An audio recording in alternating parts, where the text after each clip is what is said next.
So, guys, let's talk about countries you cannot study without the legalization procedure, without your documents going through maybe the Ministry of Education, without your documents going through maybe the Ministry of Foreign Affairs, or without your documents going through the country's embassy. Yeah, there are so many countries you cannot study abroad without legalizing, authenticating, legalizing or verifying your documents. And here I'm going to give you the list. Okay, so if you intend to apply to any of these countries, make sure that your academic credentials are properly arranged. It's very important for you to note this. Now, if you are new here, please subscribe, and do not forget that I am the Anointed Village YouTuber filming right away from the Netherlands. Okay, now if you want to study in Austria, we should already know this by now, except that you are a new person who is looking for study opportunities or study abroad options. But if you want to study in Austria, please note that you have to legalize your documents and you have to verify them. Now, how does the procedure works? First, you take them to the Ministry of Education. It all depends also on which country you are coming from. People like Nigerians, you have to go through the Ministry of Education, Ministry of Foreign Affairs, then before the Austrian embassy. And right now, I think there is no appointment, according to what I was told. So please put all of this into consideration. I am just here to tell you, you must do authentication of your documents. You must do legalization. You must do verification before legalization. So put this into consideration. Then another country you should take note of if you want to study is Italy. Now, the procedure for Austria, let me explain a bit about the procedure for Austria. If you want to study in Austria, you first of all need to do authentication, verification, and legalization of your academic credentials. The reason is because if you do not do this process, the embassy is not going to give you a visa. And also, most of the schools will not give you admissions. So please, you should put all these things into consideration. It's not as if you can apply before you do the process. No, you can't. You have to do it now. Because somehow good, many people will be asking me, Milton, am I supposed to apply before I do the process of legalization? No, it doesn't work that way. Okay, so you should know this. It doesn't work that way. Please remember. Now, in the case of Italy, you can apply. Of course, you have to apply for Italy before you do the verification process. When you get admissions, then you do pre-enrollment. The next step you need to do is to do verification of your credentials. Then you do this verification and legalization, right? So that is how it works. So please put all this into consideration. Then remember, the procedure for Italy is somehow double. So you need to evaluate your credentials first. Then after that, you can now do what we call the verification. But remember, you can do your admissions before you carry on with the process. It's possible. So I'm just here to explain to you so you actually understand. Then the next place, if you want to study, you have to do the necessary things, or you must verify and legalize your documents, is Portugal. Now, this is, you see Portugal, you see Austria, it's so difficult. Like, it's so very difficult for you to pull through with this process if you do not start early. I'm just explaining this to you so you know. You need to start the process early enough so that you have enough time to actually do these admissions. Portugal, for one, has issues with appointments. Italy also have issues with appointments. So please put all of this into consideration, because I have many people, they will be like, Milton, can I apply for admissions before I apply for this legalization process? No, it will waste a lot of your time. Even right now as I'm talking to you, I know somebody who got admissions without his documents legalized. and he is now asking if he can apply for a visa. It doesn't work that way. You can't apply for a visa without legalizing your documents. And the funniest thing is, you must go through the Portuguese embassy to do this legalization.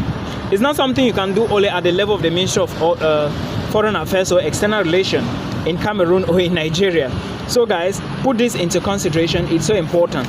I'm in my school campus now, so I need to find my way to class. That's why I want to finish with this video. Now, the other country you need to understand that without the legalization, authentication, legalization, and verification procedure, you can't apply to is Bulgaria. Now, let me explain something to you. I have a student in my class who is a Bulgarian, Naomi, a very good student. She speaks English fluently. According to what she told me, she said she's been studying in English for a very long time. So please, I just wanted to give you this update. Make sure you do the legalization, authentication, legalization procedure, okay? Otherwise, you will not succeed with Bulgaria. You can get admissions to Bulgaria. Yes, it's possible without this process, but when you are about to apply for visa, you must do this process. It's very important, so you should note this. Then the next place I want to talk about is Poland. Now, you must have noticed that some schools in Poland would give you admissions even if you do not legalize your documents, while others will tell you that legalize the documents and send to us before we give you admissions. Others will equally tell you that we need your legalized documents before they can even start anything. So make sure you legalize your documents. In my videos I did about Poland, the videos has not been long. I think about 2 months ago I did those videos, and I tell you that I explained to you that many schools, I even said University of Opole and so many of those schools, Vistula universities, they are now asking international students to do legalization of their documents, which I even told Cameroonians to go to the GCE board, collect O-levels and A-levels confirmation, then carry them to the Ministry of Foreign Affairs so that the Ministry of Foreign Affairs can authenticate the documents, right, before you apply to Poland. Otherwise, you will not be able, because even if this is a procedure for you to get admissions before anything visa, the embassy may not request for this, but the schools are going to ask for it. I am very sure and certain that they are going to ask you for this. So please put all of this into consideration. It's so important that you know all these procedures. Now then, remember, this process only works for those who want to go through the academic pathway. That is the study route, right? If you want to use the study route, then you must, it's not a can, you must do these things if you want to apply to these various countries I gave you. So you should put all these things into consideration. How do I go from here? I think I have to go this way. So put all of them into consideration so that at the end of the day, you don't have issues with admissions and a whole lot of stuff. Now, to those who are asking me how much did I pay for my program in the Netherlands, let me explain something to you. Like I've always said, the Netherlands is very expensive. So if you want to study in the Netherlands, know that this is how much I paid for my program, right? My program is 11,995 euros for 1 year. Then when you get admissions for my program, you have to pay the tuition deposit. Then you need to also pay what we call living cost money, right? You need to, sorry guys, sorry for the noise. You need to also pay living cost money. Then you need to also pay medical insurance and visa application fee, all into the school account. It is the school that is going to apply for your visa for you. So you need to pay all this money into the school account. When you pay the complete money the school wrote on your offer letter, they will now apply for your visa. But before they apply for your visa, there are a couple of things you need to do. There are documents you need to upload to the application portal. They are going to explain to you and tell you all those things. I think there are 3 documents, antecedent number and some other documents to confirm your admissions. When you upload these documents, they are going to tell you to fill where you want the visa to be applied, like where you want to apply for your visa. And they are asking for a reason, so that after your visa has been approved, they will now send a copy of the acceptance letter from the government to that particular embassy. I hope you understand. So this is how the procedure works here. You cannot pay half. I saw some comments like, Milton, can I pay half? No, you must pay the full amount. The complete money I paid before coming here was 27,300 euros. Then my visa was up. My school did my visa. Then I went to Abuja. I went to Lagos, so then Benin, then collected it and then moved back to Cameroon before coming to the Netherlands. So please put all these things into consideration. Otherwise, you may not succeed. It's not an easy task. It's a lot of work and involves a lot of money. But of course, if you want to be in a big place, if you want to be in a better place, if you want to upgrade your life, you need money. Okay, I understand it's somehow difficult for most of us, but what can I say? There is nothing I can say. So please keep trying, keep doing your best. It's possible. Okay, where I am today, you can meet me here next year. You never can tell. So just keep doing your best. That is all I can say for now. Till we meet again in another